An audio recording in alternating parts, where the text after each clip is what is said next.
Lo que estás a punto de ver te va a servir tanto si sos arquitecto como estudiante o simplemente si sos un propietario que está por refaccionar, ampliar o por construir su casa. Si te digo que vamos a hablar sobre cuál es la forma correcta de pedir un presupuesto para cotizar un trabajo, seguramente desde tu casa estarás haciendo algo muy parecido a esto.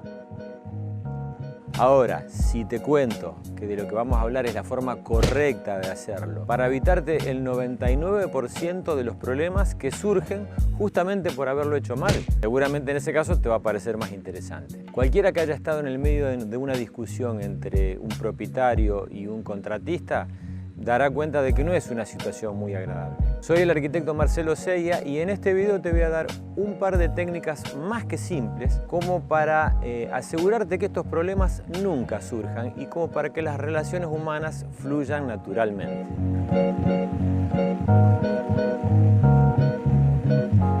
En este video vamos a hacer una serie de suposiciones para que se entienda mejor cuál es la idea que te quiero contar. En principio vamos a suponer que estás por hacer una refacción o una ampliación de tu casa. ¿Qué es lo que hace la mayoría de la gente? Y a ver, con esto te pido que con la mano del corazón seas sincero y me digas si no te reconoces en alguna de estas cuestiones que vamos a contar. Supongo que al principio vas a hacer un bosquejo, así en croquisado, a mano alzada, sobre cuáles son las ideas que querés hacer para el trabajo de ampliación o refacción de tu casa. Con esos dibujos llamas seguramente a José, que es un albañil conocido que vive a la vuelta de tu casa. Una vez que José está en tu obra, le mostrás esos dibujos y le contás cuál es la idea sobre lo que querés hacer. Y atención con el verbo. Le contás. José, que es un albañil experimentado en estas cuestiones, pero lamentablemente hace mucho que no agarra un trabajo más o menos interesante, seguramente esté más concentrado en tratar de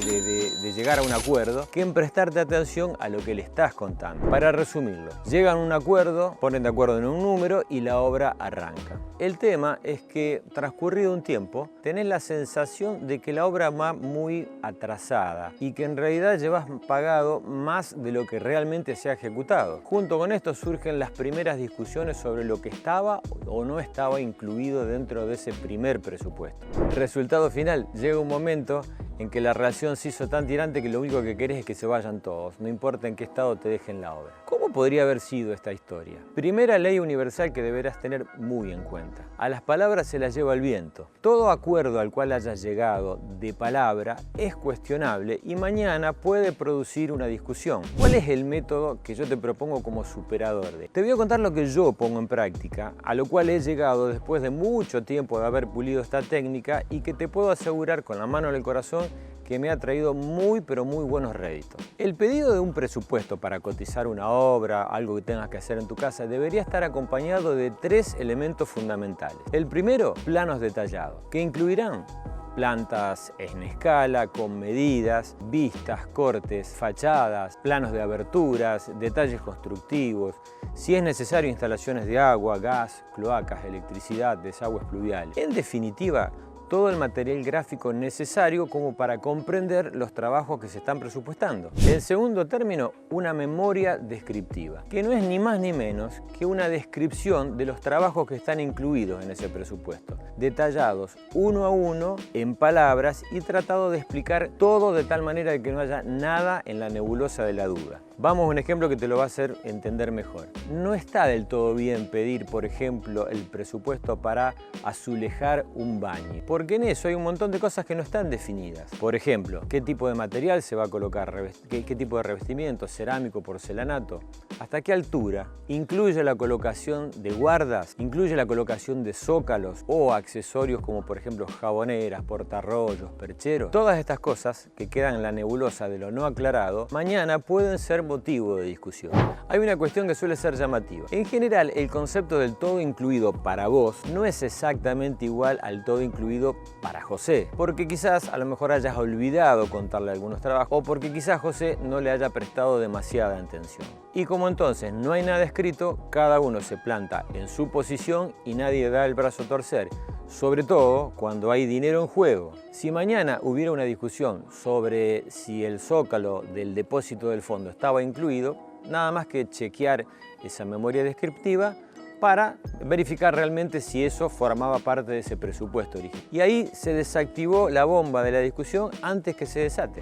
Y tercer elemento, muy importante, un cómputo métrico. No es nada más ni nada menos que el mismo listado que antes teníamos en esa memoria explicada, nada más que ahora con cantidades y con casilleros vacíos para que se le ponga un precio de cotización. Es algo parecido a lo que estás viendo ahora. En una columna izquierda, el listado de todas las tareas que están involucradas en el presupuesto. En el medio, una columna con las cantidades, metros cuadrados, metros cúbicos, etcétera, de cada uno de los rubros. Y a la derecha, casilleros vacíos como para que después José venga y coloque los precios unitarios o los que corresponden a cada rubro. Te imaginarás entonces que el presupuesto final será el que resulte de la sumatoria de cada uno de estos presupuestos individuales. Pero ¿qué pasa cuando, por ejemplo, el presupuesto es solamente algo como lo que estás viendo en la pantalla?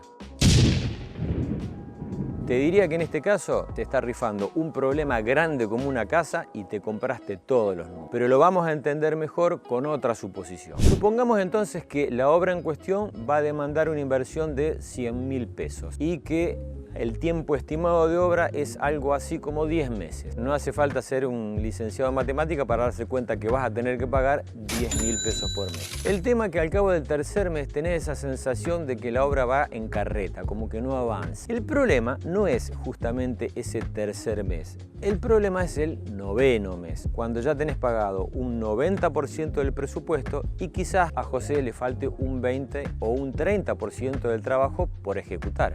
En ese momento, lamentablemente, la obra se sale de los carriles. Para el albañil, ese trabajo ya no es redituable y tiene que buscar otro trabajo para tapar el bache económico que le genera tu propia obra. Y las consecuencias de esto yo creo que son conocidas por todos. Seguramente, ya no va a haber la misma cantidad de gentes que había al principio dentro de la obra, las horas de trabajo se van a reducir, se alargan los tiempos de la obra, la calidad de terminación de los trabajos ya no es el mismo y por consecuencia las relaciones laborales se deterioran inevitablemente. ¿Qué hubiera sucedido si hubieras tenido a mano ese presupuesto con los valores desagregados, con el presupuesto de cada uno de los rubros? Indudablemente sería una ventaja a todas luces, porque en ese famoso tercer mes en que te surgió esa sensación de obra atrasada, hubiéramos podido medir el porcentaje de cada uno de los rubros en cuanto a obra ejecutada. Supongamos, hubiéramos podido chequear que al cabo del tercer mes se hicieron el 100% de los cimientos y que lo que corresponde haber pagado es justamente lo que presupuestó José.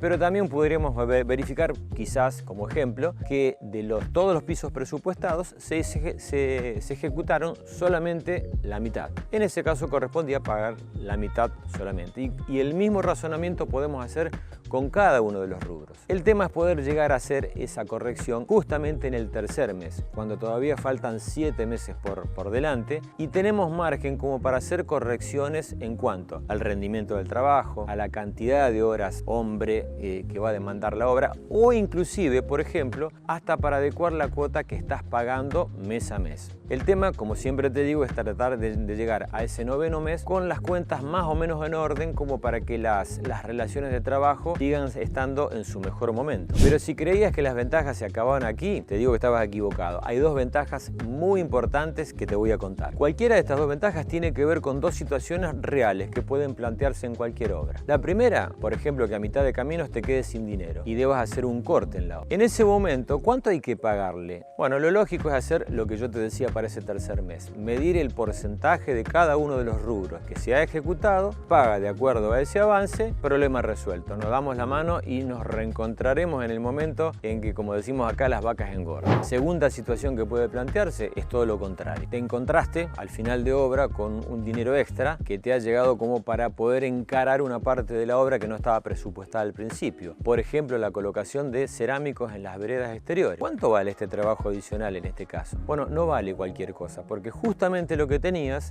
es el presupuesto de la colocación de cerámicos para los ambientes internos que puede servirte de referencia para poder valorar esta tarea extra. Y Quizás puedas estar pensando, pero ¿para qué complicar tanto el asunto? Porque si lo único que yo quería era colocarle el piso al dormitorio y una ventana. Bueno, en ese caso quizás con una charla hubiera sido suficiente, no es necesidad de complejizar la tarea. Pero ¿qué pasa si la obra es un poquito más complicada, si es una refacción? Y ni hablar si estamos hablando de la construcción de una casa. Yo te pregunto sinceramente, ¿vas a involucrar una inversión de dinero tan importante que tiene que ver con tus ahorros, tus esfuerzos, en una nebulosa de cosas que no están bien aclaradas? Yo sinceramente creo que sería una locura. Y en ese caso, entonces, ¿quién puede llevar adelante esta metodología de trabajo? ¿Cómo ponerla en práctica? Yo te diría que lo más conveniente es que lo haga un arquitecto. Y yo sé que también estarás pensando en casa, ahí vamos a llevar el agua para ese molino. Pero bueno, la verdad que yo salgo de la competencia, yo no tengo nada que ver en esto.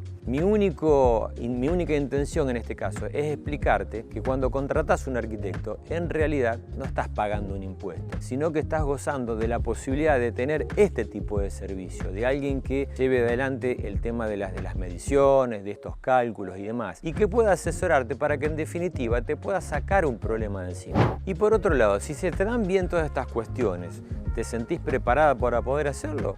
Ningún problema, hazlo por tu cuenta. Lo que quiero que entiendas es que sí o sí, todo el detalle en la información de planos, de memoria y de cómputo, nunca, pero nunca está de más. Al contrario, previenen los problemas, ahorran dinero y conservan en buena salud las relaciones laborales. Te habrás dado cuenta que el sistema es más que sencillo. Simplemente es una cuestión básicamente de aplicar cuestiones que tienen que ver con el sentido común. Tiene que ver con el sistema que yo aplico luego de pulirlo a lo largo del tiempo en mis obras cada vez que tengo que pedir presupuesto para cotizarlo. Te aseguro que es el sistema que más garantías te da en cuanto a evitar discusiones y hacer relaciones de trabajo absolutamente fluidas. Y hasta aquí llegamos. De este lado te voy a dejar el botón para que te suscribas al canal, actives la campanita de notificaciones y veas todo el material que tenemos preparado para resolver esos problemas de tu casa. Y de este lado te voy a dejar el enlace a un video que no tenés que dejar de ver, porque consiste en una serie de consejos importantísimos para ahorrar mucho dinero al construir. Gracias por haberme acompañado a esta parte del video y nos vemos muy pronto.